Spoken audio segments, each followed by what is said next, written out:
নমস্কার, শান্তনু হাজরা বলছি। সেই জ্বলন্ত ইস্যু ব্রাত্য বসু, বিহারি মাথা মোটা, কিচ্ছু বোঝে না। গোটা পৃথিবীটা বদলে গেছে, ইন্টেলেকচুয়ালদের হাতে চলে গেছে। পৃথিবীটা এখন মেধার ভিত্তিতে এগোচ্ছে। এই মেধা তার ব্যবহারিক জীবনে, তার কর্মজীবনে, এই রাজনীতিতেও ধরুন এই মেধা ভিত্তিতেই চলছে। এখন মেধাবী না হলে পৃথিবীতে টিকে থাকা মুশকিল। আপনার রোজগার কমে যাবে, আপনার মেধা আপনাকে দেখাতেই হবে। আজকে একটা বড় শহরে, ইউরোপের কোনো বড় শহরে, এমনকি হালামলের ব্যাঙ্গালোর, হায়দ্রাবাদে গেলেও আপনি অতি আধুনিক না হলে আপনি চলতে পারবেন না। চলতে গেলে আপনাকে ওখানে র্যাপিডো ভাড়া করতে হবে। কীভাবে করে না হবে, এই কম্পিউটারে বা মোবাইলের সেই ব্যবহার, এই কিউআর কোড, এই কত রকম চলে এসছে, এগুলো আপনাকে সব জানতে হবে। তা মমতা ব্যানার্জি বুঝে শুনে একটা বোকা পাঁটাকে মন্ত্রী করেছেন, তাও কি না শিক্ষামন্ত্রী। উনি আগে থেকেই ছক ভেঙেছিলেন যত গাধাগুলোকে শিক্ষা দপ্তর হাজির করব। শিক্ষা দপ্তরের গাধাগুলো সব জেল খাটছে, বাকি ছিল এই মন্ত্রীটা, বর্তমান মন্ত্রী। আগের মন্ত্রী তো সব জেলে আছে, পার্ষদগুলো জেলে আছে, বড় বড় অফিসাররা জেলে আছে। সুবীরেশ ভট্টাচার্য বলে একজন ভাইস চ্যান্সেলর জেলে আছে। একটা বিহারি ওম প্রকাশ মিশ্র ও ছিল অন্য দলে, ওকে নিয়েছে মার খাওয়ার গোসাই, যার মনে হচ্ছে মারছে। কিন্তু যারা মেধাবী তারা কিন্তু মার খাচ্ছে না, তারা ঠিক আছে। তৃণমূল কংগ্রেসের মধ্যে অনেক মেধাবী আছে, যাদের সে জ্ঞান নেই তারা মার খেয়ে জেল খেটে মরছে। এইভাবেই এরা মোক্ষ লাভ করবে। তা ব্রাত্য বসু ঠিক কি বলেছিলেন যে উনি ওই ফাঁদে পড়লেন? তা ব্রাত্য বসুকে জ্ঞান নেই যে যাদবপুরের ওই যে বামপন্থী, অতি বামপন্থী অংশ, বা ওই মুসলিমদের বলতে হয়, মুসলিমের জন্য সাদা ধুতি আর ওই এক গাদা দাড়ি দেখে রোমান্টিকতায় আকৃষ্ট হয় এবং ওই ওই ওই ইনশাল্লাহ ইনশাল্লাহ করে, শুধু মরে। এবং উন্নতি বলে কিছু নেই, বিজ্ঞান প্রযুক্তিকে ওরা নিজের করে নিতে পারে। সেই খারিজি মাদ্রাসায় পড়াশুনো করে ওইখান থেকেই নাকি ডক্টরেট পায়। তো এইভাবেই ওই ওদের কাটছে। কিন্তু এই দাঁড়িয়ালাগুলো আবার ভয়ঙ্কর, এরা সমাজের উঁচু মাথা, এরা যা ইচ্ছা করতে পারে জেএনইউতে বা যাদবপুর ইউনিভার্সিটিতে। এবং এদের একটা চুল ধরে টানলে গোটা ভারতবর্ষের এলিট ক্লাস ঝাঁপিয়ে পড়বে আপনার প্রতি। আপনি ব্রাত্য বসু না হরিদাস পাল দেখবে না, আপনাকে কুচি কুচি করে কাটবে সব। ওই তো ভারভারা রাও, এই নকশালদের কবি, উনি অন্ধ্রের জেলে পড়ছে ৮৬ বছর বয়স অব্দি। এদের দমাতে পারবেন না, কেউ কোনদিন দমাতে পারেনি। আর এই যাদবপুরের এই আকু মাকু বাকু যে বলছেন না, এই যে পুরনো যে দলটা, যে উগ্র বামপন্থী বা র্যাডিক্যাল বামপন্থী, এটা তো আজকের নেই, এটা আমার ১০০ বছর আগে, যাদবপুরে জন্মের আগে থেকে আছে। ওই একটা ট্রায়াঙ্গেল, যাদবপুর, বেলপাহাড়ি, জেএনইউ। ১০০ বছর আগে আমার পরিবারের একজন ওখানে পুলিশে চাকরি করতে গিয়ে বিচ্ছিরি ওই বেলপাহাড়িতে খুন হয়েছিলেন। এবার বলছিলেন সেই কোনটা আর এই মাওবাদীদের খুন একই। তখন ওইখানে একটা উগ্রপন্থী, একটা র্যাডিক্যাল, মানে বড় লোক দেখলেই তাদেরকে মেরে ফেল, তাদেরকে কেড়ে নাও, এই ভাবধারা ছিল। সে তাদেরই আজকে উত্তরপুরুষ হচ্ছে এই র্যাডিক্যাল বাম। আমরা যে র্যাডিক্যাল মুসলিম বলি, এখানে হচ্ছে র্যাডিক্যাল বাম। এই বামপন্থীদের কেউ কিচ্ছু করতে পারেনি।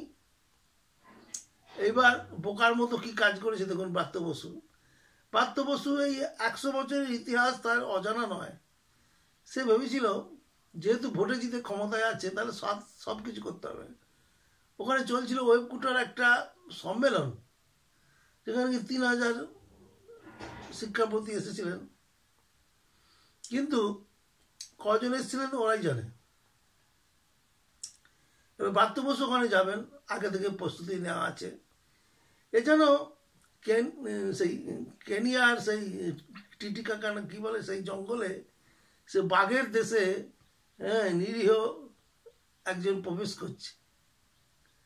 আর ওর তো আগে আইবি রিপোর্ট নেওয়া উচিত ছিল, আগে পুলিশ দিয়ে বা হাতে পায়ে ধরে রাখা উচিত ছিল, মন্ত্রী হলেই বা যে হ্যাঁ বাবা আমি যাচ্ছি, তোরা আমাকে কিছু করিস না, আমি বলে চলে আসবো।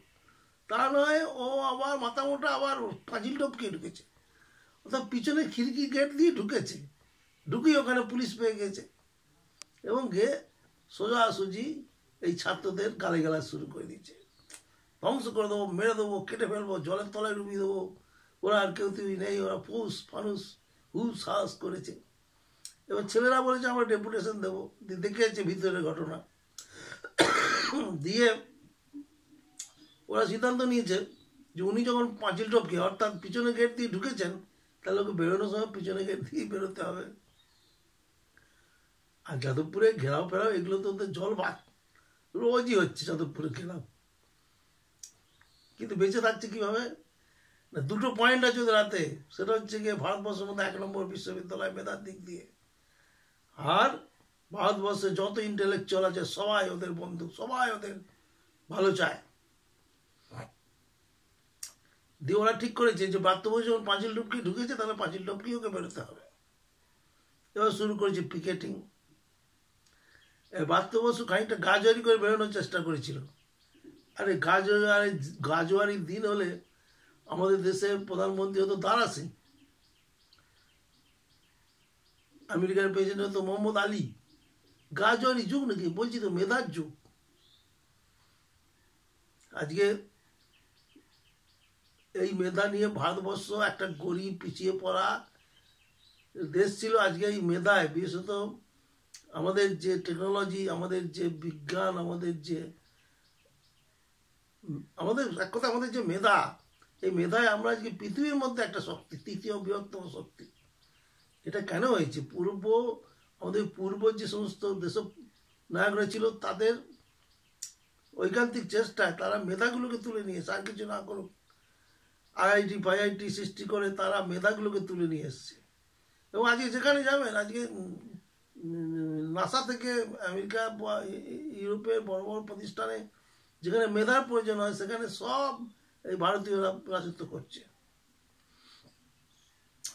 দেখবেন বেশিরভাগ বছরই নোবেল প্রাইজ পায় বংশোদ্ভূত ভারতীয় আমেরিকার নাগরিক, এইভাবে নোবেল প্রাইজ পায়।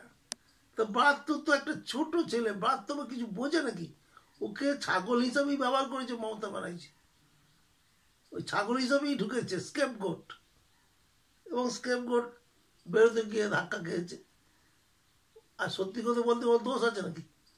ওকে তো ওইভাবে স্কেপগোট ফেলা হয়েছে। আর ব্রাত্যকে অনেকদিন ধরেই দলনেত্রী তাড়িয়ে দেওয়ার তাল করছে। এক কাজে দু কাজ হয়ে গেল, ভাইপোর নাম উঠে গেছে 3 নম্বর চার্জশিটে, মানে